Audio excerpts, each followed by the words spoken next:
મોટા વરાછા સુદામા ચોક ખાતે આવેલ સાંઈ શ્રદ્ધા રેસિડેન્સીના બંધ મકાનને નિશાન બનાવી અજાણ્યા ચોર ઈસમો લાખોની મત્તા ચોરી કરી ભાગી છૂટ્યા હોવાનો બનાવ પોલીસ મથકમાં નોંધાવા પામ્યો છે. મોટા વરાછા સુદામા ચોક ખાતે આવેલ સાંઈ શ્રદ્ધા રેસિડેન્સીમાં રહેતા અશોક માવાણી પરિવાર સાથે બહાર ગયા હતા ત્યારે અજાણ્યા ઈસમોએ તેમના બંધ મકાનને નિશાન બનાવી મુખ્ય દરવાજાનો નકુચો તોડી મકાનમાં પ્રવેશી તિજોરી તથા ડ્રોવરમાં મૂકેલ રોકડા રૂપિયા તથા સોના ચાંદીના અલંકારો મળી કુલ રૂપિયા 3,42,600ની મત્તાની ચોરી કરી ભાગી છૂટ્યા હતા. પણ અમે 10:15 સુધી ઘરે હતા ને 10:15 પછી અહીંયા બાજુમાં સામેના બિલ્ડિંગમાં મારા બેન રહે છે તેમ બેસવા ગયેલા તો 11:15 આવ્યા તો બહારનો લોક ઓલો નકુચો કાપી નાખ્યો. કેમથી કાપ્યો તો ખબર ન હોય પણ કાપેલો હતો મતલબમાં. બરાબર. આશરે ચોરી 16 તોલા સોનું 1.5 લાખ રૂપિયા.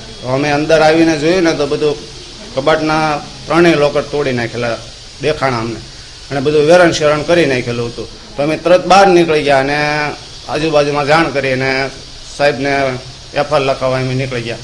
બનાવ અંગે અશોક માવાણીએ અમરોલી પોલીસ મથકે જઈ ફરિયાદ નોંધાવતા વધુ તપાસ પોલીસે હાથ ધરી છે. Bureau report S9 news, Surat.